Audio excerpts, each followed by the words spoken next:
और उस वर्णन के अंतर्गत भगवान की कथा के अंतर्गत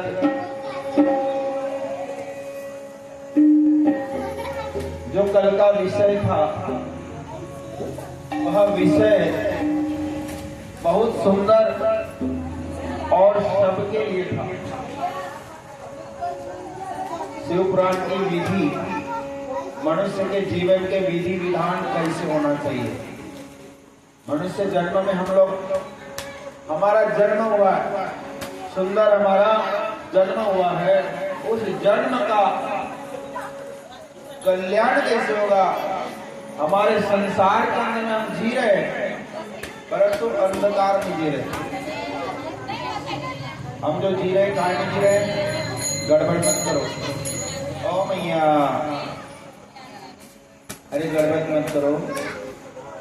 आते जाओ और बिना बोले बैठते, किसी से बात नहीं करना, किसी से बोलना नहीं। 1 घंटे के लिए मौन धारण करना, सिर्फ भजन करना। भजन करोगे तो भोजन मिलेगा, भजन नहीं करोगे तो भोजन भी नहीं मिलेगा। कल की कथा कौन सी थी मालूम है तो किसी को? कौन सी कथा सुने थे कल? हाँ, राजा परीक्षित आ गए यहाँ पर।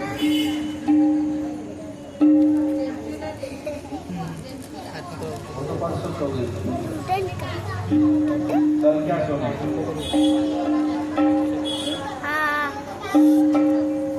कल कौन सी कथा सुने? शिव पुराण सुनने की विधि, व्रत करने की विधि। हम संसार में जन्म लिए हैं, इस जन्म में जीने की विधि, हम कैसा जिया जाए। हमें संसार में जन्म हुआ तो हमारा कल्याण कैसे होगा, इसका विधि। हम विधि विधान से यदि हम संसार के अंदर में कर्म नहीं करेंगे, कार्य नहीं करेंगे, तो हमारे संसार के अंदर में कई जगह धोखा खाते रहेंगे, हर जगह। इसलिए विधि विधान से हम जिएंगे तो हमारा कर्मोपाय होगा। हम लोग भवसागर में जो फंसे भी है, काय में फंसे हैं, काय में फंसे हैं। आवाज आ रही क्या मेरी? आवाज समझ में आ रही क्या? मैं बोलता हूं तो आपको समझता है क्या? आप लोगों को समझता है? हम लोग कहाँ फंसे हैं? हाँ, बोलते जाओ। हम लोग कहाँ फंसे हैं? भवसागर। काय में? काय को कहते हैं भवसागर? हाँ, संसार को कहते हैं। संसार को भवसागर कहते हैं। एकाधे गड्ढे गुड्ढे में गिर गया तो बच जाएगा, और बड़े तालाब नदी में सागर में गिर जाओगे तो ऐसा नहीं। और समुद्र कितना बड़ा होता है, वहां कभी गिर गए तो एक आधी मछली निगल लिया तो फिर वापस आओगे। और इसी यही भवसागर है। समुद्र, भव मतलब बड़ा, सागर मतलब समुद्र। भव मतलब बड़ा और सागर मतलब समुद्र। समुद्र कितना बड़ा रहता है? बहुत बड़ा समुद्र रहता है। और उसमें यदि हम गिर गए, हम बच के निकलेंगे क्या? नहीं निकलेंगे। वहाँ कई ऐसे जीव होते हैं, ऐसी मछलियाँ होती है कि कई आदमी को निगल जाती है, खा जाती है। और उसी प्रकार इस संसार की कौन सी मछली है? वो मोह माया वाली, मोह रूपी, माया रूपी। इस मछली ने इस जीव को निगल लिया है। इसलिए इसको ना कथा में जाने को मिलता है, ना कीर्तन में जाने को मिलता है, ना सत्संग में जाने को मिलता है, ना भजन में जाने को मिलता है। पत्नी कहती है, अजी क्या जाते हो, अभी तो भोजन का समय हो गया है। भोजन का समय होने के बाद में अब तो आधी कथा हो गई होगी, आरती के बाद होगी। आरती पास में आ गई होगी। अब क्या जा रहे हो, आराम करो, निगल लिया तुमको उस मछली ने। हमारे घर में जितनी बड़ी बड़ी मछलियां है कि वो हमको बाहर निकलने नहीं। हाँ, बच्ची कहती है पापा मत जाओ, बच्चा कहता है क्या जाते हो मम्मी, रुको ना घर पे, हमको घर में डर लगता है, अकेले नहीं रहते होता। और ये मम्मी पापा वाली जो मछली है ये हमको निगल लेती है, यही कौम आया की मछली है। अब वो भवसागर में जाने अनजाने में गिर जाता है, परंतु यहाँ पर जानबूझकर गिरता है और जानबूझकर आ बैल मुझे मार, आ मछली मुझे खा। यह भवसागर, यह समुद्र है। और इसी विधि को सुनने के लिए कल का बड़ा सुंदर वर्णन आया था। कथा, शिव कथा, शिव पुराण, भागवत पुराण, देवी पुराण, रामायण, महाभारत, जो भी कथा सुनते हैं उसका पहले तो विधि होता है, किस प्रकार सुना जाए, किस प्रकार उसका मुहूर्त निकाला जाए, किस प्रकार कैसी व्यवस्था की जाए और वह व्यवस्था सुलभ हो, अच्छी हो, किसी को तकलीफ ना हो, ऐसी व्यवस्था होनी चाहिए। तो वह कथा सुख रूप कैसी होती है, तो अच्छी होती है, परिपूर्णता हो जाती है, नहीं तो आधे में कहीं ना कहीं आपत्ति निर्माण हो जाती है। इसलिए सुलभता होनी चाहिए, सरलता होनी चाहिए, सरलता से हमारा कार्य पूर्ण हो जाता है। वह कथा यशस्वी होती, सक्सेस होती है, वह अनुष्ठान अच्छा होता है। हमारा अनुष्ठान पहले तारीख से बैठा, कितने तारीख से, 1 तारीख से। उस दिन प्रतिपदा थी, तारीख कौन सी थी, 5 तारीख। ये 5 तारीख, ये अंग्रेजी महीना में 5 तारीख है, पर मराठी महीना जो श्रावण महीना है उसकी 1 तारीख की प्रतिपदा। और ऐसी प्रतिपदा से 1 तारीख से जो अनुष्ठान हुआ है वह 1-2 दिन का अनुष्ठान नहीं है, 1 महीने का अनुष्ठान है। और इस अनुष्ठान के अंदर में कथा के चलते हुए अंतर्गत कोई भी प्रकार की बाधा ना आए, कोई मुश्किलें ना आए, इसके लिए पूरा ध्यान रखना चाहिए।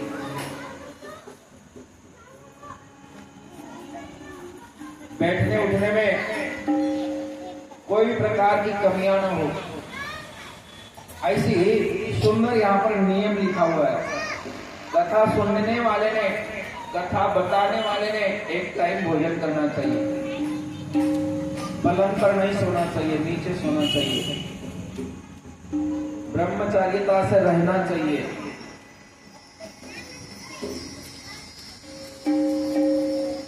मस्तक पर तिलक होना चाहिए। इस सब पुराण के अंदर में सारे नियम को लिखा गया है। चलती कथा के अंदर में, कथा में शोर नहीं होना चाहिए, इसमें बाधा आती। और ऐसे कई प्रकार के नियम बताए गए हैं। और यह कथा कल बड़ी सुंदर और अच्छे स्वरूप से पूर्ण हुई। आज हमारी कथा शिव पुराण के विंध्येश्वरी संहिता, प्रथम संहिता। अभी तक के क्या था, महात्म्य था, कथा का महात्म्य को हमने सुने हैं। आज कथा में प्रवेश होगा और जिस प्रकार मां चंचुला देवी को, बिंदु महाराज को विंध्येश्वरी संहिता से लेकर वायव्य संहिता तक ऐसी 7 संहिताएं, 24,000 श्लोक ऐसे पूरे हैं, 24,000 श्लोक से युक्त ऐसी शिव कथा जब उस चंचुला ने सुनी तो वह जो नरक में उसका पति था, उस पति को भी उद्धार करने का उसमें सामर्थ्य निर्माण हुआ। कैसे हुआ? सिर्फ सुनने मात्र से, शिव कथा सुनने से। जो कथा सुनता है वह सुनना होता है। कथा सुनना चाहिए कि नहीं चाहिए? जो सुनता है और सुन करके उसके अंदर परिवर्तन होता है, वह सोने के मुताबिक होता है। कैसे होता है? सुनना और सुनना, कथा सुनना, और वो भी कौन सा है? वो भी सुनना चाहिए नहीं जो बाजार में मिलता है, ज्वेलरी वाले क्या, वो भी सुनना चाहिए और ये भी सुनना चाहिए। जब ये सुन लेंगे तो हमारा जीवन सुनने के समान हो जाएगा। जिस प्रकार उसकी कीमत होती है 60,000 रुपये तोला, वैसा हमारा भी कीमत करोड़ों रुपये की हो जाएगी। सत्य है कि असत्य है? यह कैसे होगा? तो सुनने से सुनना बनना पड़ेगा, सुनने से सुनना होगा, नहीं तो सुनना बन नहीं सकता, वो कचरा ही बनेगा।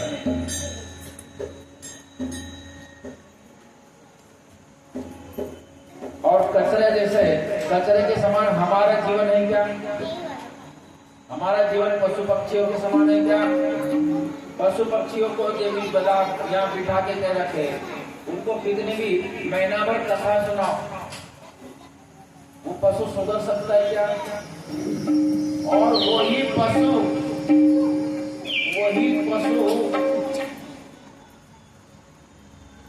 पशुपतिनाथ हुआ। क्या हुआ? और आज हर जगह, हर क्षेत्र में, गांव में, गली गली में पशुपतिनाथ व्रत का वास चलते जा रहा है। पर पशुपति क्या है ये समझ में नहीं। अब हम में और पशुओं में क्या अंतर है? पशुओं को कितनी भी कथा सुना उसमें परिवर्तन होगा क्या? पर ये पशु ने जब सुन लिया, इसका परिवर्तन होगा क्या? नहीं। ये पशु है, परंतु इस पशु के अंदर में उस कथा का परिवर्तन हो जाएगा तो ये पशु का पति हो जाएगा। और पति हो गया तो पति तो पावन होगा। ये पहले पतित रहता है, और सुनने मात्र से, उसमें विचार करने मात्र से हमारा कैसा होता है? कल्याण, पावन हो जाता है, परिपूर्ण हो जाता है। और यही कथा विद्येश्वरी संहिता में बताते, प्रयाग में सूत जी से मुनि महात्माओं ने तुरंत 1-2 दिन में नहीं, अभी लगाओ अभी आराम, गोली खाओ सुबह शाम को आराम, ऐसी कथा है ये कोई साधारण कथा? अभी गोली खाओ तुरंत आराम हो जाएगा। किसी के घर में यदि क्लेश होगा, किसी के घर में कई प्रकार के तू में चल रही होगी, पशुपतिनाथ के नाम से 1 लोटा जल लेके आ जाओ, भगवान से ऊपर चढ़ा लो, तुम्हारे घर का इधर जल से जैसे जल खत्म होगा लोटे का, वैसे वैसा घर का क्लेश खत्म होते जाएगा, उनकी तू में बंद हो जाएगी। ऐसी कथा है। बताया गया है कि सूत जी महाराज तुरंत पाप का नाश करने वाले ऐसे कोई उपाय तुरंत। क्या पूछा है ऋषि मुनि महात्माओं ने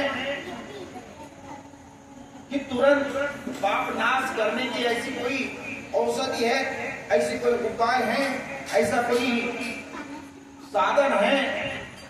तो सूत जी महाराज कृपा करिए और हमें वो बताइए।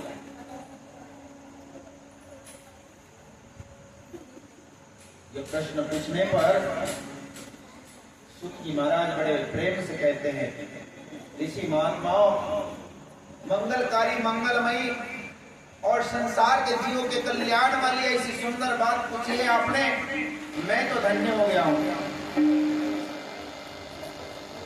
मैं जैसा हो गया हूं, मैं धन्य हो गया हूं।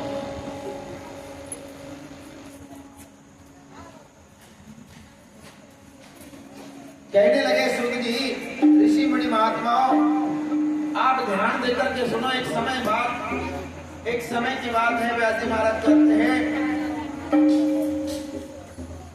धर्म और ऐसा जहां महान धर्म होता है, ऐसे महान धर्म क्षेत्र में जहां गंगा और जमुना जी दोनों का संगम है, गंगा और जमुना जी का संगम है, और वह संगम कहाँ है?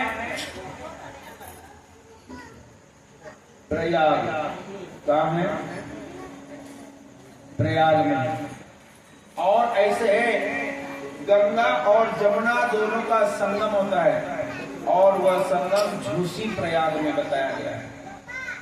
लिखा गया कि झूसी प्रयाग में ये दोनों गंगाओं का संगम है, और ऐसे प्रयाग तीर्थ क्षेत्र में वह संत मुनि महात्मा साधु ब्राह्मण और देवता लोग वहां आकर के बहुत बड़ा उत्सव चलने लगा, काय का? सत्संग का। वहां सत्संग होने लगा, संतों का सम्मेलन होने लगा।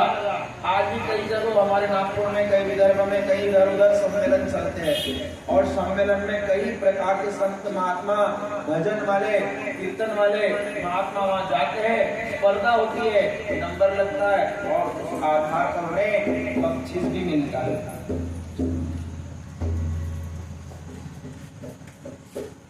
पूर्व काल में वो नहीं था, वहां सत्संग चलता था, सम्मेलन चलता था,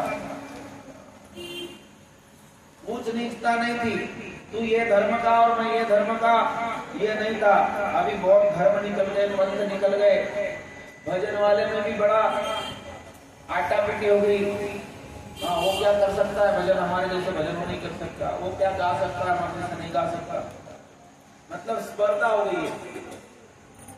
और आज वो स्पर्धा चल रही है, और वो स्पर्धा हर घर में हो रही है। स्पर्धा से कभी मनुष्य आगे नहीं बढ़ सकता। स्पर्धा एक को नीचा दिखाएगी, एक को ऊंचा दिखाएगी। स्पर्धा क्या करेगी? एक को नीचा दिखाएगी, एक को ऊंचा दिखाएगी।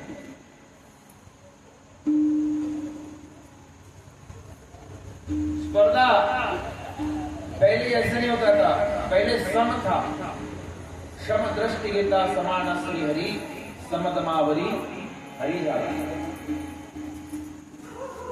सामने वाले को हरि के रूप में देखता था, और ये सामने वाला अपने सामने वाले को हरि के रूप में देखता था। और दोनों एक में को जब हरि के रूप में दिखेंगे तो वहां हरि आएगा कि शैतान आएगा? वहां पर कभी स्पर्धा होगी क्या? वो भी हरि और मैं भी हरि। वहां पर कोई मुर्गी की डरी या बकरे की डरी नहीं तो इधर दिन भर मुख में हरी हरी, और शाम को डरी डरी, और ऊपर से तरी, ऊपर से तरी। कसी हुई मग तबियत बरी मिलगा, फिर हो सकती नहीं कुछ। इसके लिए सत्संग की जरूरत है, इसलिए सत्संग की जरूरत है।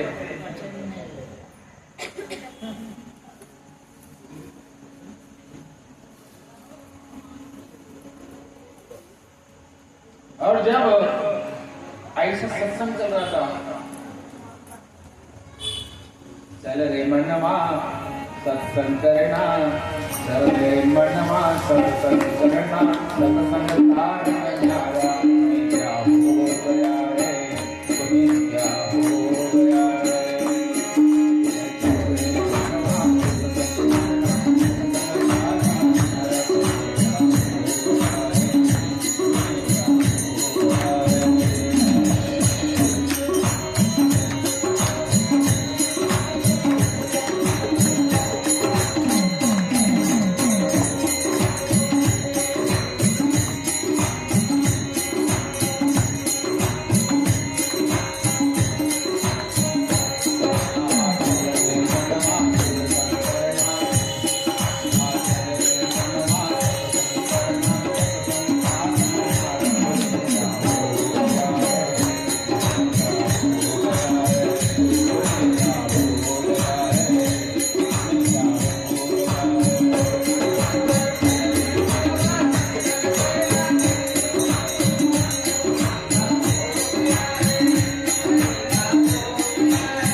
चल रे मनवा सत्संग करना, सत्संग का रंग न्यारा, तुम्हें क्या हो गया है, तुम्हें क्या हो गया है।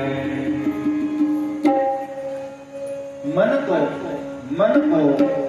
अपने मन को कहीं और न जाने देते हुए सत्संग की ओर उसको प्रवर्तित करना पड़ता है। मन है ही चंचल, वह एक जगह कभी बैठता नहीं, इसलिए उस मन को पकड़ कर लाना चाहिए। ये मन जो है ये पूरे इंद्रियों का राजा है। मन कैसा है? पूरे इंद्रियों का राजा है और मन के हाथ में सारी सत्ता है। मन हा इंद्रियाचा राजा, मन हा बुद्धीचा प्रधान।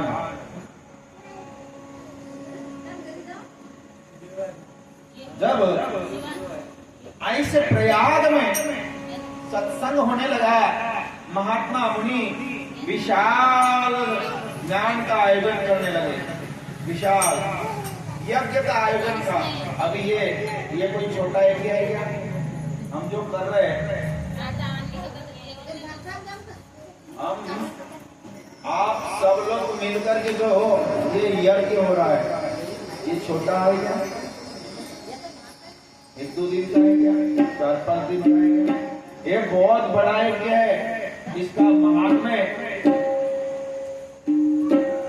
आप समझ नहीं सकते, इतना बड़ा है, समझ के बाहर है। समझ को ना समझ सके वहां अंधकार है। अपनी समझ और दूसरे की समझ, दोनों की समझ को समझना चाहिए। वहां अधिकार है और अधिकार है तो कल्याण जरूर है। और समझ को ना समझ सके वह अंधकार है, वह अनजान है। ये कोई छोटा सा यज्ञ नहीं है, 1 महीने का अनुष्ठान है। 1 महीने के अनुष्ठान के अंदर यदि हम में परिवर्तन नहीं आया, हमारे बस्ती में परिवर्तन नहीं आया, हमारे परिवार में परिवर्तन नहीं आया, तो आपका शिव पुराण सुनना व्यर्थ है। हमारा शिव पुराण करना भी व्यर्थ है, पढ़ना भी और सुनना भी व्यर्थ। सार्थक तभी होगा कि उसमें कुछ तो भी परिवर्तन बदल होगा, उसका जीवन का कल्याण होगा। और ये कथा कैसे? निस्वार्थ। कोई स्वार्थ है क्या इसमें? किसी का कोई किसी का स्वार्थ नहीं। या तबले वाले को पैसा देना, या पैड वाले को देना, या ढोलक वाले को देना, या मंजीरा वाले को देना, या कि महाराज वाले को देना, या किसी और को देना है, या हमको बहुत बड़ा प्रोग्राम करना है, 1500 लोगों को खाना खिलाना है, ऐसा कोई प्रयोजन नहीं है। निस्वार्थ सेवा करना है तो निस्वार्थ से भाव से आना है और निस्वार्थ भाव से घर को जाना है। जो प्रभु परमात्मा का, भगवान कहते गीता में, कर्म करते रहो, फल की आशा, फल तो देने वाला बैठा हुआ है, वो देगा। सब देवता देते हैं। यहाँ कहीं 33 कोटि देवता है, सब देवता देते हैं हमको, हाथ पसार के देते हैं, भर के देते हैं। परंतु हमारा भोलेनाथ ऐसा अवघड़दानी है कि पूरा पल्ला झाड़ के देता है। संभाल नहीं सकते, पल्लू में संभाल नहीं सकते, इतना देता है। तूने इतना दिया रे भोलेनाथ कि गम सारे भूल गए। तूने इतना दिया रे भोलेनाथ, सारे भूल गए।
भोलेनाथ जो देता है।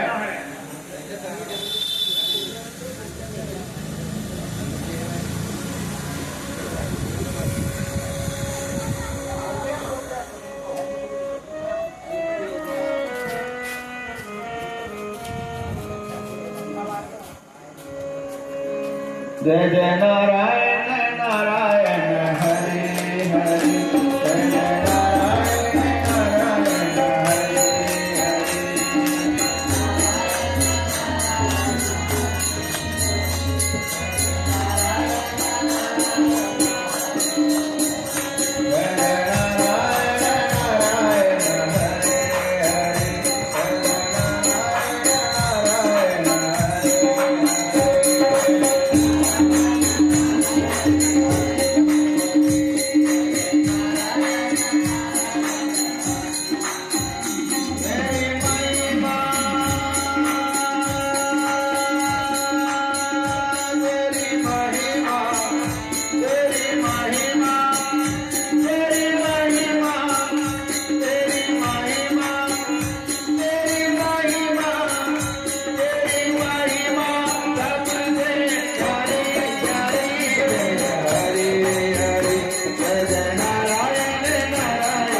हरे हरे।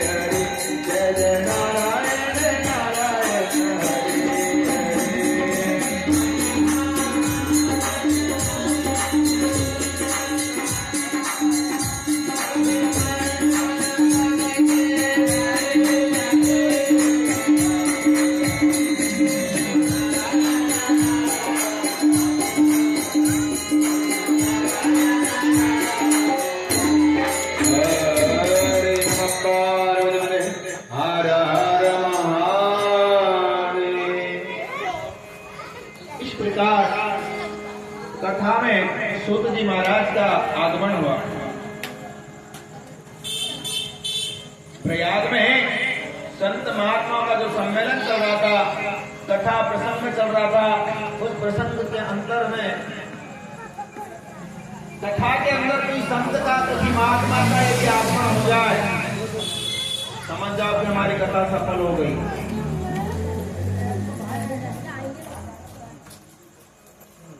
उसी प्रकार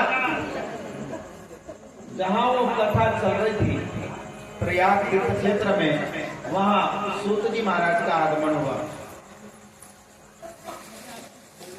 और आगमन होते ही सबके सब मुनि महात्मा उठकर खड़े हो गए। उठ खड़े हुए और सूत जी महाराज का बड़े प्रेम से स्वागत करने लगे, बड़े प्रेम से स्वागत करने लगे। सभी ने हाथ जोड़ करके दंडवत प्रणाम किए और उनके पैर धुलाए, सुंदर सा ऊंचा आसन दिए और वहां आसन पर उनका पूजन किया। और पूजन करने के बाद बड़ा सुंदर सा वर्णन है और सभी लोग उसकी स्तुति करने लगे, स्वागत करने लगे।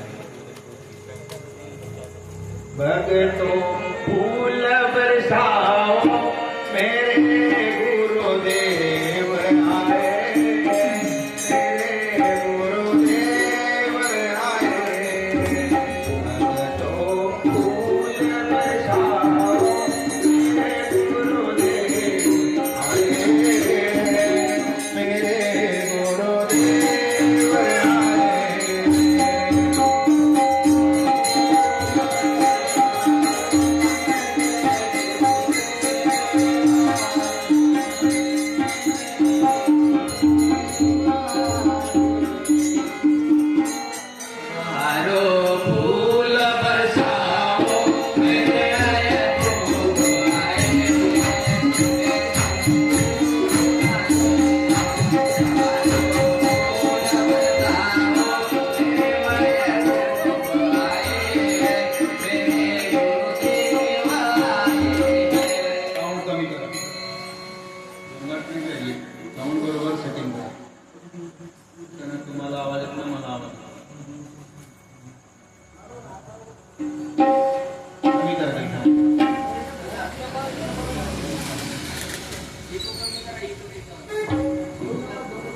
हेलो बहारो फूल बरसाओ मेरा गुरुदेव आए हैं हमारे गुरुदेव आए हैं बहारो फूल बरसाओ हमारे गुरुदेव आए हैं मेरे गुरुदेव आए हैं बहारो फूल बरसाओ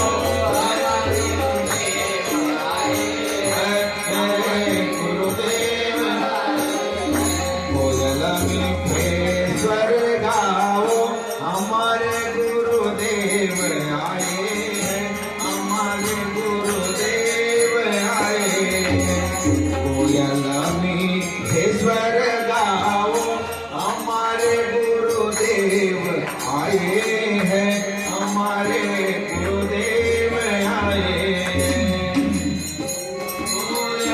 गाओ हमारे गुरुदेव आए हैं मेरे करो कैसे तेरी पूजन न भूलत माता है करो तेरे पूजन न मन भूलत माता है कहा जाऊं मैं क्या लाऊं समझ कुछ भी न आता है कहा जाऊं क्या लाऊं समझ कुछ भी न आता है कहा मुझे अपने रंग में रंगा दो मुझे अपने रंग में रंगा दो मेरे गुरुदेव आए हैं गोरे गुरुदेव आए हैं बहारो फूल बरसाओ मेरे गुरुदेव आए हैं मेरे गुरुदेव आए हैं बहारो फूल बरसाओ मेरे गुरुदेव आए मेरे गुरुदेव आए बहारो फूल बरसाओ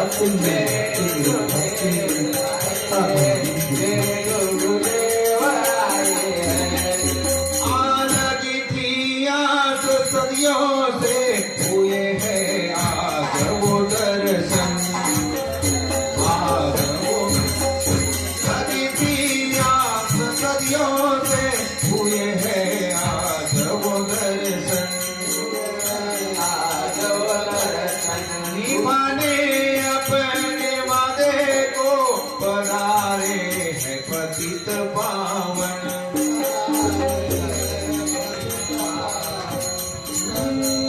निभाने अपने वादे को पधारे है पतित पावन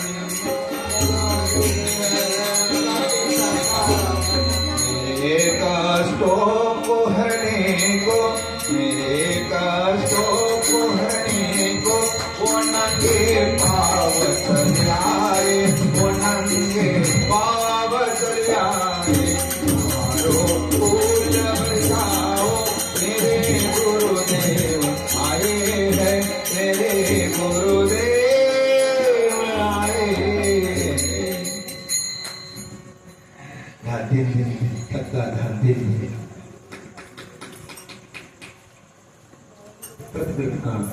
कसं होईल असं भांगडा अरे हर हर महादेव म्हणून कथा कथा आहे भजन भजन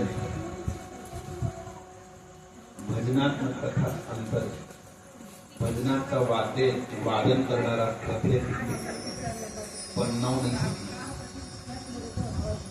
भजनाचा गायन करणारा कथेमध्ये टिकू नाही शकतो असू द्या आपली कथा सगळ्यांना घेऊन चालायचं भजन तू माडी सगळ्यांना घेऊन जायचं कोणाला काही हिशोब मेजून द्यायचं नाही कोणाला पगार द्यायची नहीं है बहुत बढ़िया। तो इस प्रकार सुंदर सा वर्णन आया गया कि सूत जी महाराज का बड़ा सुंदर स्वागत हुआ। बाहरों फूल ऐसे बरसाए गए और सुंदर साधु महात्माओं ने भगवान सूत जी महाराज का आवभगत किए, पूजन पाठ किए और बड़े प्रेम से उन्हें पूछने लगे, सर्वरत्न विद्वान रोमहर्षण सूत जी महाराज, आपका बड़ा भाग्य है और हमारा भी बड़ा भाग्य है कि आप हमारे कथा में पधारे। अपने भाग्य की सराहना करने लगे। हमने पहले भी आपके मुख से ऐसी ऐसी कथा सुनी है। हे महात्मन, सूत जी महाराज, आपने ऐसे सुंदर सुंदर कथाओं का वर्णन किया है, परंतु हमारा मन भरा नहीं है। कथाओं को सुनकर हमारा मन तृप्त नहीं हुआ है। सूत जी महाराज, हमें और कथा सुनाइए ताकि हमारे जीवन का कल्याण हो और कलयुग के लोगों के लिए, कलयुग के जीवों के लिए ऐसा महान साधन हो। इसलिए सूत जी महाराज, बड़ी कृपा होगी, आप हमें ऐसी कथा को, महात्म्य को सुनाओगे। सूत जी महाराज कहते हैं, इस समय हमें कलयुग अपने मनुष्य जो पुण्य कर्म कर रहे हैं, कलयुग के मनुष्य जो पुण्य कर्म से दूर हो रहे, पाप कर्म से जुड़ रहे और अनन्य प्रकार से उनके जीवन में दुख निर्माण हो रहा है, कष्ट निर्माण हो रहा है। क्यों कष्ट हो रहा है? कि वो पुण्य कर्म से वंचित हो रहे हैं, उनको पुण्य कर्म का लाभ नहीं हो रहा है। ऐसा इको कभी करा, तब वह सभी ऋषि मुनि महात्मा बड़े प्रेम से पूछते हैं, हे महात्मा, सूत जी महाराज दुराचार में फंसा जाए और जो जो मनुष्य फंस जाएंगे, ऐसे सब के सब सत्य भाषण से मुंह फेर लेंगे। आज का युग कैसा है? कोई सत्य बात, पहले का जमाना था माता बहनों की प्राण जाई पर वचनन, रघुकुल रीत चली आई, प्राण जाई पर वचन न गई। अभी तो वह सब भ्रष्ट हो गया।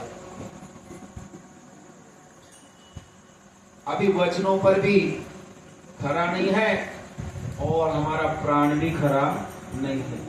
कब धोखा दे देगा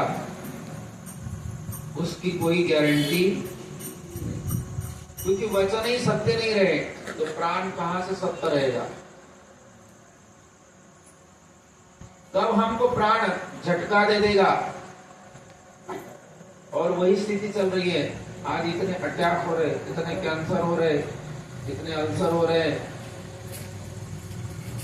कई प्रकार की किडनियां फेल हो रही है, लीवर फेल हो रहे हैं, कई प्रकार की बीमारियां निर्माण हो गई है। इधर मनुष्य कथा से घर नहीं जाता तो एडमिट करना पड़ता है। कई सत्कर्म करने के बाद में भी फिर उनके मन में ऐसी शंका हो जाती, हम तो अभी कथा से आए, ऐसा क्या हो गया, हमसे क्या भूल हो गई होगी। भूल की कोई चीज की नहीं है, हमारे कर्मों की भूल है। जे कर्मा झाले तेते भोगा आले, उपजले मेले ऐसे की थी। जो जो कर्म करते हैं वो कर्म हमको भोगना पड़ता है। कर्म भी 3 प्रकार के कर्म बताए, संचित कर्म, प्रारब्ध कर्म और एक क्रियमान कर्म। ऐसे 3 प्रकार के कर्म बताए, एक क्रियमान, एक प्रारब्ध और संचित। ऐसे 3 कर्म हैं। संचित कर्म चुक सकता है,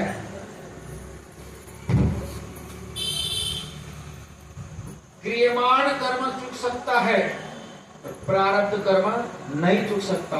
और प्रारब्ध कर्म जब चुकाने की बाजू आती है तो वो कब चुकता है? जब तक हरि कथा में नहीं बैठता तब तक उसका प्रारब्ध कर्म नहीं चुकता। छत्रपति शिवाजी महाराज की प्रारब्ध में एक समय की बात, तुकाराम महाराज के मिलन को गए थे, मुलाकात को गए थे। और जब औरंगजेब को पता चल गया कि बोले शिवाजी महाराज वह अकेला गया है, चलो अपन उसको आज बिल्कुल ठार कर देते हैं, खत्म कर देते हैं। पूरी सेना को लेकर के गए। तुकाराम महाराज कहाँ बैठे थे? तो भगवान छत्रपति शिवाजी महाराज तुकाराम महाराज के कीर्तन में बैठे थे। और उस दिन उसके प्रारब्ध में मौत थी। छत्रपति शिवाजी महाराज के प्रारब्ध में मौत थी। अब ये अकेला शिवाजी महाराज और पूरी उसकी सेना, शत्रुओं की सेना, और उस सेना के अंदर में एक व्यक्ति बच सकता है क्या? परंतु वह प्रारब्ध में मरण था उस दिन उसका, परंतु वो मरण भी चूक गया। कैसे? हरि कीर्तन से। एका जनार्दनी भोग प्रारब्धाचा आणि हरि कृपे त्याचा नाश झाला। जब हरि की कृपा हो जाएगी तो उसका मरण भी चुकता, और ये हरि कथा है, इससे चुकता है, मरण भी चुक जाता है। परंतु वैसा हमारा निस्वार्थ वैराग्य भाव और भक्ति में तल्लीन होना चाहिए। नहीं तो इधर क्यों क्यों क्यों क्यों, उधर म्याओ म्याओ म्याओ म्याओ, आला आला आला आला, गेला गेला गेला गेला, गई मी चप्पल गई रे बाबा, किसने ले गया पता नहीं। देव देवड़ात्म चित्त कथा होगी क्या? कैसे प्रारब्ध कर्म चुक जाएंगे, कैसे संचित कर्म चुक जाएंगे, कैसे क्रियमान चुक जाएंगे। क्रियमान मतलब जो रोज करते हैं तो क्रियमान, और रोज करते हैं, रोज संचित बनता है हमारा, रोज क्रियमान बनता है। संचित मतलब पिछले जन्म का किया हुआ संचित जो हमने जमा करके रखे, उस संचित के आधार पर आज जी रहे, खा रहे। प्रारब्ध बोले तो कई जन्मों का, लाखों जन्म। तो जी महाराज कहते बड़े सुंदर, लाखों जन्म पुण्य जाके तब पायो महाराज, स्वामी तब पायो महाराज। धन्य भये हम आज मिले, धन्य भये हम आज मिले। शीत भये सबका दर्द से हर्ष भयो, जय जय सतगुरु दीन दयाल, दर्द से हर्ष भयो, जय जय सतगुरु दीन दयाल, दर्द से हर्ष भयो, जय जय सतगुरु दीन दयाल, दर्द से हर्ष भयो,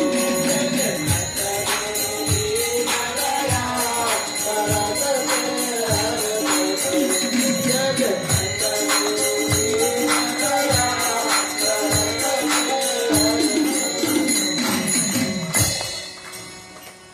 नैन थाल दरस से हर्ष गए।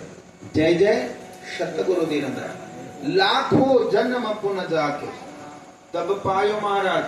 कई जन्मों का पुण्य है वो प्रारब्ध कर्म, कई लाखों जन्म का, वो लाखों जन्म का पुण्य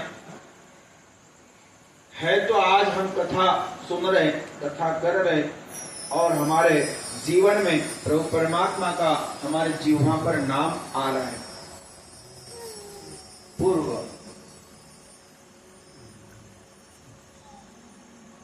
जो जब तक अशेल पूर्व पुण्य सामग्री देवाच नाम जीवाग्री, यही गा श्री रामाचे धन्य कुळ तयाचे, हेच राम नाम हेची वाचे। दोष जातील रे जन्माचे, धन्य कुड़ते आज कई जन्मों का पुण्य होना चाहिए। तब बताते हैं कि ऐसे कलयुग के जो लोग होंगे कई जगह फंसे होंगे, कई दुखों से फंस जाएंगे, सबके सब सत्य भाषण से मुंह फेर लेंगे, दुराचारी में फंसे रहेंगे, दूसरों की निंदा में तत्पर रहेंगे, पराये धन को हड़प लेने वाले होंगे और उनका मन पराई स्त्रियों में आसक्त रहेगा। कलयुग के लोगों का आज देखा जाए तो आज वही हो रहा है। कब तब ससुरे का धन मिलता है, नहीं मिला तो भाग लेके आना तो आना, नहीं तो आना नहीं। कई चिंता जला दी हमारे माता बहनों को। पराये धन पर नजर है। हमारी पत्नी इतनी सुंदर होने के बाद में भी पड़ोस वाली पर नजर है। ये कलयुग के लोगों की खबर है। अब ये आज का तो लिखा नहीं होगा पुराना, ये आज का लिखा है क्या? कई युगों का लिखा हुआ है, परंतु कलयुग की बातें अब यहां पर लिखी हुई है कि ऐसा कलयुग में होगा और ऐसे कलयुग में होगा तो उन जीवों का कल्याण कैसे होगा? वो तो नर्क में ही रहेंगे ना, कहां स्वर्ग में जाएंगे? कहां उसका जीवन धन्य होगा? कैसे भवसागर पार हो जाएंगे? नहीं हो पाएगा। दुष्टता भरी रहेगी। प्रभु ऐसे जीवों का कल्याण कैसे होगा? ब्राह्मण भी होगा, ब्राह्मण अपने लोभ में फंसा हुआ होगा। इधर का ग्रह उधर में बिठाकर, उधर का ग्रह उधर बिठाकर तो सामने वाले को बताता है कि तेरे कुंडली में काल सर्प है, बहुत बड़ी कुंडली मार कर रखा हुआ है, जाओ पूजा कर लो। अच्छा लगेगा 10,000, 15,000, 25,000। ब्राह्मणों का भी एक व्यवसाय बन गया है।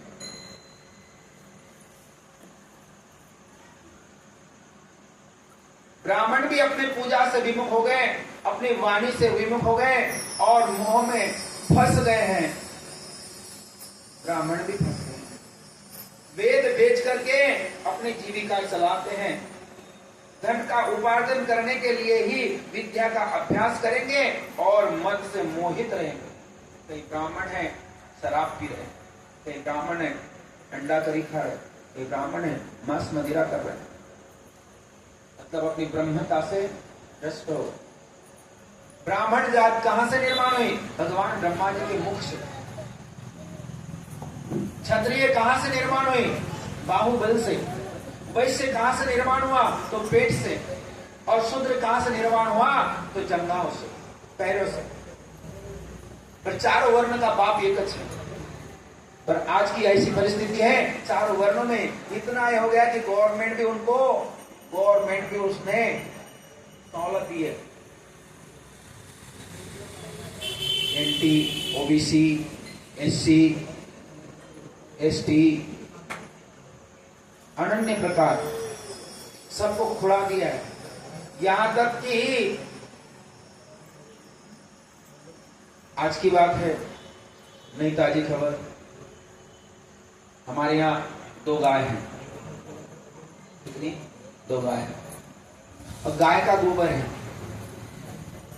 इंसान को दूध मीठा लगता है, दूध पीने को चाहिए, घर में छींचने को गोमूत्र चाहिए, संत त्योहार कभी आया तो गोबर भी चाहिए, घी भी चाहिए, दही भी चाहिए, पर गोबर नहीं चाहिए। गोबर कभी रहा तो बड़ा बास आता है। सब चाहिए पर गोबर नहीं चाहिए। आज गवर्नमेंट की गाड़ियां हमारे बस्ती में घूमती है, आपकी भी बस्ती में आती है, कचरे की गाड़ियां। पहले जैसा ही कोई गांव खेड़ा नहीं रहा कि यहां से उठा के घर के बाहर, उधर बस्ती के बाहर जाएंगे और वहां छोड़ देंगे। ऐसा रहा क्या? अब ऐसा रहता तो काय को गाड़ियां चालू करता बेवकूफ गवर्नमेंट। गाड़ियां चालू करने की जरूरत नहीं ना, कचरे की गाड़ियां। अब कचरे की गाड़ियां जब चालू किए हैं तो कचरा उठाना चाहिए। गोबर कचरे में आता है, गाड़िया वाले कहते हैं हमको इजाजत नहीं, गोबर ले जाते नहीं। मतलब गाय ये कौन सा पशु है? राष्ट्रीय पशु है। राष्ट्रीय पशु को सम्मानता दी है, परंतु उसके प्रति छड़ हो रहा है। और कहा तक गवर्नमेंट सच हो, झूठ नहीं बोल रही है। गवर्नमेंट इतनी सफेद झूठ बोलती है, बेवकूफ, इतनी सफेद झूठ बोलती है। उस समय में कितना इंसान का गुस्सा हो जाता है कि अब क्या बोले उनको। गोबर उठाना चाहिए। फिर कचरे की गाड़ी है काय के लिए? वो तो उरकुड़ा है ना, जो अपन पिछले 40 साल के पहले जो था, उरकुड़ा गांव के बाहर रखते थे, कचरा के गड्ढा रखते थे। वो गड्ढा अब घर घर के सामने जा रहा है। वही गड्ढा गवर्नमेंट ने ऐसी सुविधा किया कि वो गड्ढा घर घर के सामने ले जा रहा है, तो कचरा पूरा उठाना चाहिए। अब गाय को राष्ट्रीय पशु घोषित किया, उसका दूध आपको अच्छा लगता है, गौमूत्र अच्छा लगता है, दही अच्छा लगता है, सब अच्छा लगता है, पर गोबर अच्छा नहीं लगता।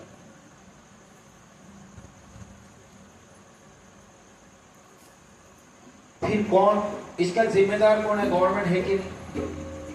और ऊपर से कहती है गाय पालो, गाय पालो, गाय पालो। गाय को गाय पालो, तो यह मतलब ऊपर से लेके दिल्ली से लेके गली तक पूरा काला बाजार है, पूरा काला बाजार। अब अविषय ऐसा हो रहा है, तो कलयुग है। कलयुग कितने साल का है? 4,32,000 साल का कलयुग है। कितने साल का है? 4,32,000। सतयुग कितने साल का है? 8,64,000। द्वापर युग, कलयुग 4,32,000, द्वापर युग 8,64,000, त्रेता 12 लाख कुछ है 96,000, सतयुग 17 लाख कुछ है वर्ष होता। अब कलयुग के सिर्फ 5,000 हुए हैं, 5,123 वर्ष हुए हैं कलयुग को बीतने के लिए। अभी बहुत बाकी है। 4,32,000 में से 32,000 में से 5,100 कम कर लो, कितने बाकी रहेंगे? 32,000 में से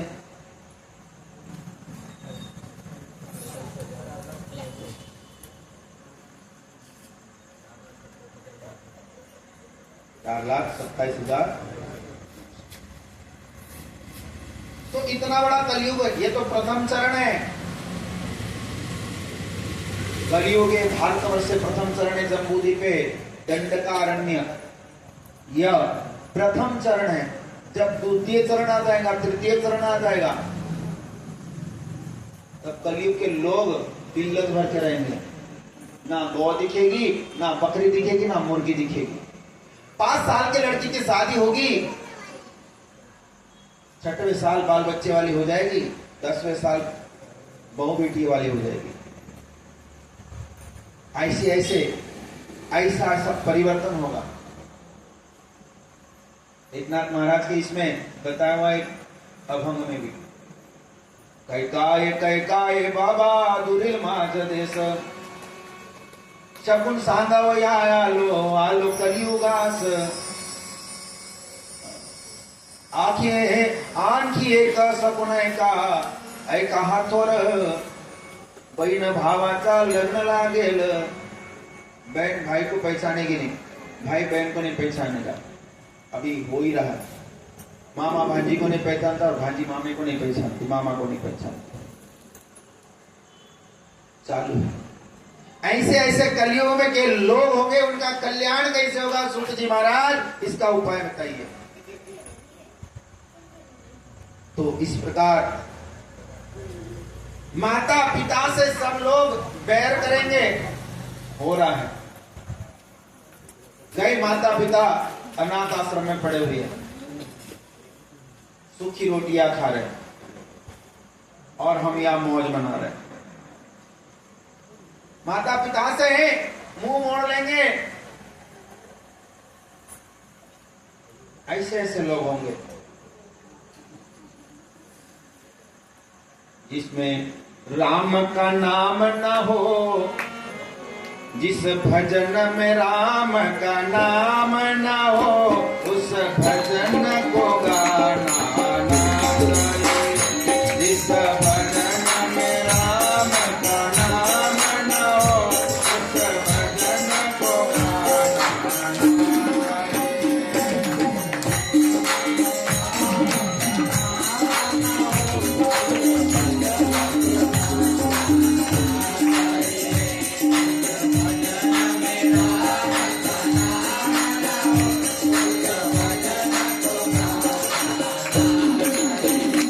चाहे बेटा कितना प्यारा हो, उसे सर पे चढ़ाना ना चाहिए।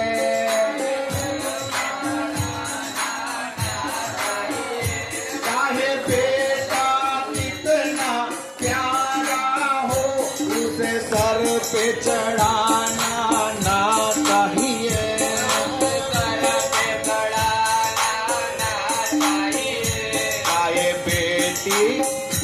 चाहे बेटी कितनी सुंदर हो, घर घर में घुमाना ना चाहिए। चाहे बेटी कितनी सुंदर हो, घर घर में घुमाना ना चाहिए। जिस रंग में राम का नाम न हो, उस भजन को गाना ना चाहिए। जिस भजन में राम का नाम न हो, उस भजन को गाना ना चाहिए। जिस माँ ने हमको जन्म दिया है, जिस माँ ने हमको जन्म दिया है, दिल उसका न दुखना चाहिए। दिल उसका दुखना चाहिए। ओ जिस माँ ने हमको जन्म दिया, दिल उसका दुखाना ना चाहिए।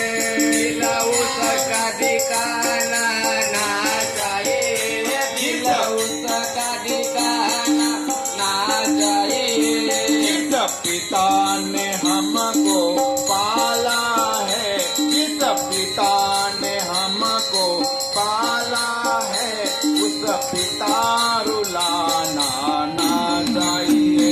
जिस पिता ने हमको पाला है, उसे कभी रुलाना ना चाहिए। जिस भजन में राम का नाम न हो, उस भजन को गाना ना चाहिए। जिस भजन में राम का नाम न हो, उस भजन को गाना ना चाहिए। चाहे पत्नी कितनी प्यारी हो, उसे भेद बताना ना चाहिए।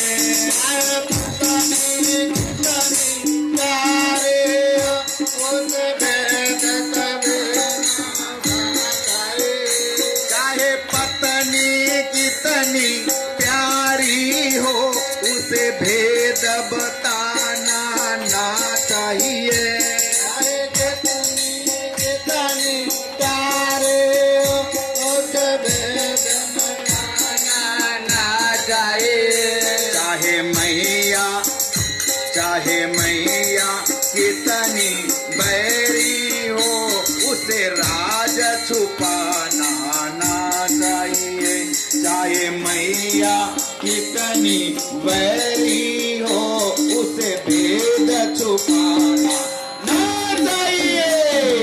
राम का नाम न हो, उस भजन को गाना ना चाहिए। जिस भजन में राम का नाम न हो, उस भजन को गाना ना चाहिए।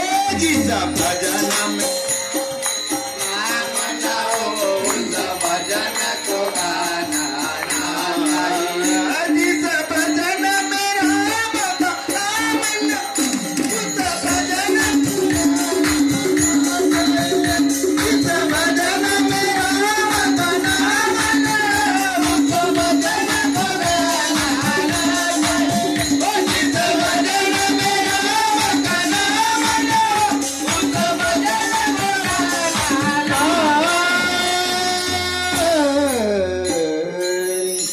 पार्वती पते हर हर तो इस प्रकार सुंदर इस विद्या जो विंध्येश्वरी संहिता है, इस संहिता के अंदर में सूत जी महाराज से सभी ऋषि महात्माओं ने ऐसे ऐसे बातें पूछी। कलयुग के लोग इतने इतने खतरनाक होंगे। आज हम बच्चों पर भरोसा करते हैं, बच्चा हमारा ही घात करता है। हम बच्ची पर भरोसा करते हैं, बच्ची हमारे पंख तोड़ देती है। हम पत्नी पर भरोसा करते हैं, पत्नी हमको जहर पिला के मार डालती है। कहीं है, कहीं हो गए, आप लोग नहीं है ऐसे। स्वागत नगर के जो भी है मेरी माता बहने बहुत सुंदर है, हर दिन प्रसाद मीठा मीठा बनाकर लाती है। परंतु जीवन के अंदर में ऐसी कथा सुननी जरूरी है।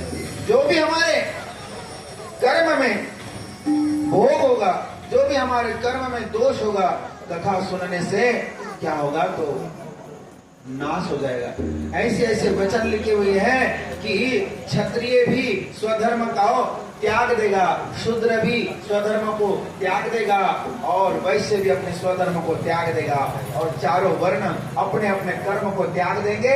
और चारों कर्म के जो जीव है, चारों कर्मों के जो वैवाहिक कार्य है, वो चारों धर्मों के साथ में होगा।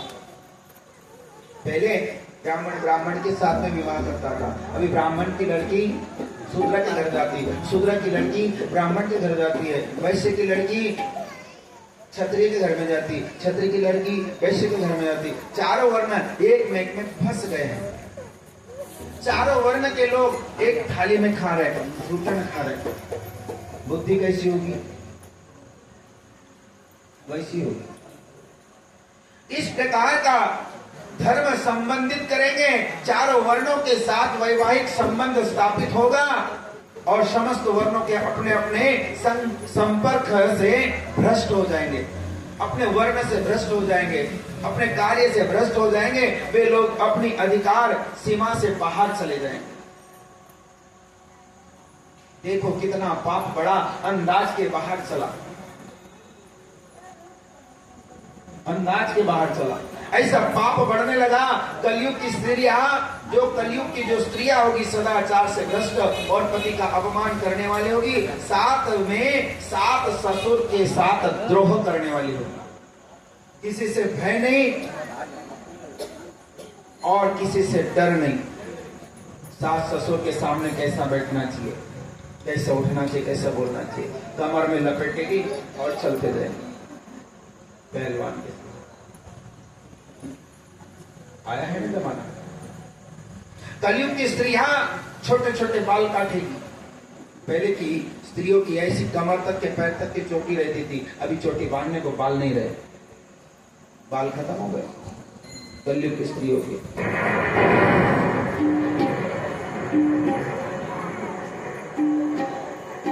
ऐसे ऐसे ऐसे उनके धर्म भ्रष्ट हो जाएंगे, उनका शील स्वभाव शीलता भ्रष्ट हो जाएंगी, अपने पति की सेवा से सदा वंचित रहेगी। जिन्होंने अपने धर्म का त्याग कर दिया, ऐसे लोगों को इहलोक और परलोक में भी उत्तम गति प्राप्त नहीं हो सकती। वो हमेशा हमेशा जन्म जन्मांतर तक नरक में पड़े रहेंगे। परोपकार के समान दूसरा कोई धर्म नहीं है।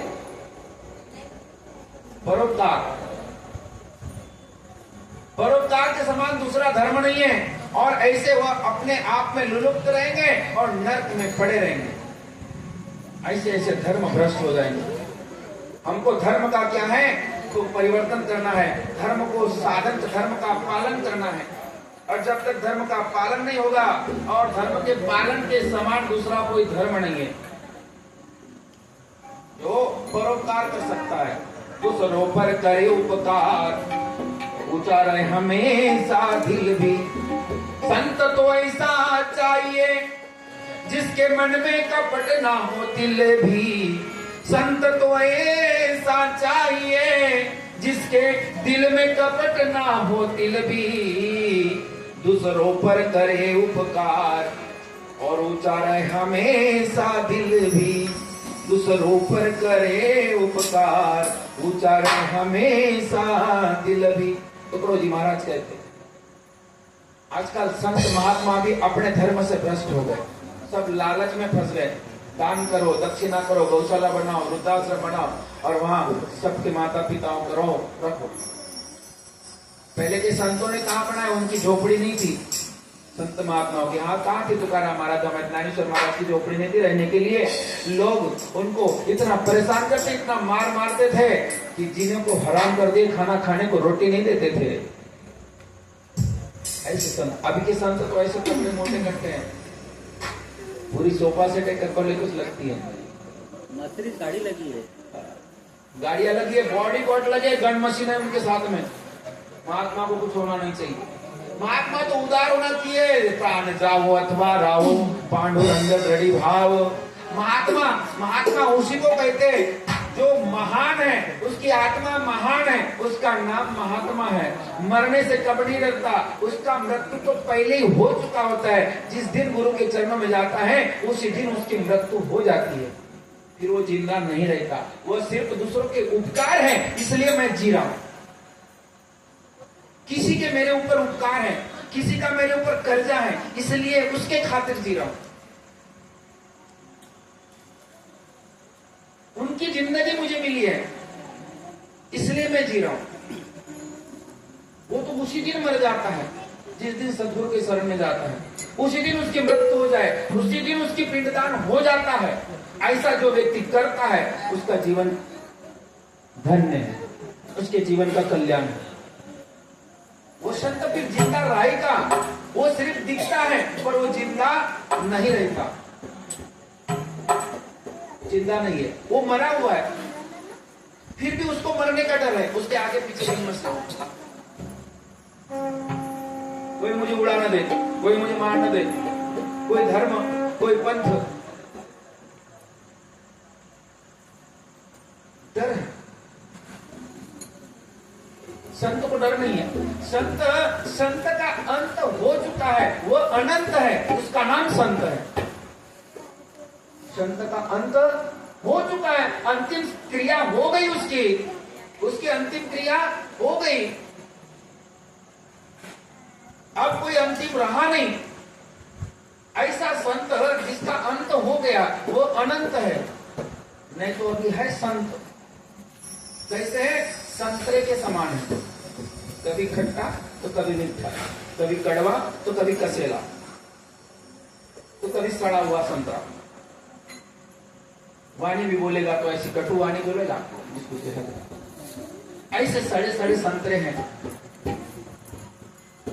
इस प्रकार कैसे उपकार हो सकता है, कैसा कल्याण हो सकता है? जग का कल्याण कर सकते हैं क्या? स्वयं का कल्याण नहीं कर सकते तो जग का क्या करेंगे? ऐसे संत महात्मा भी है।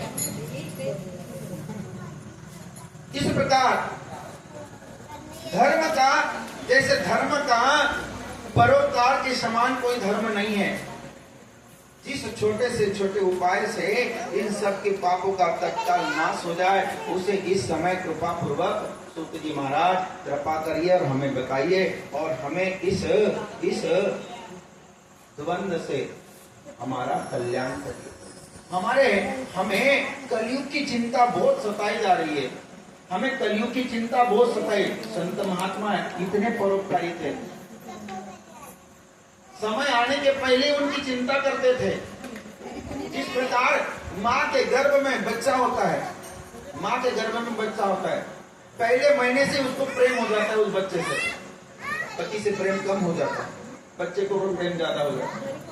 उसको संभालते संभालते 9 महीने बीत जाते हैं, और यदि 5 महीने 6 महीने होकर के वो बच्चा यदि गिर जाए, उसका आत्मा कैसे लगता है? कुछ अनुचित हो जाए, उसका तो दिल टूट जाता है।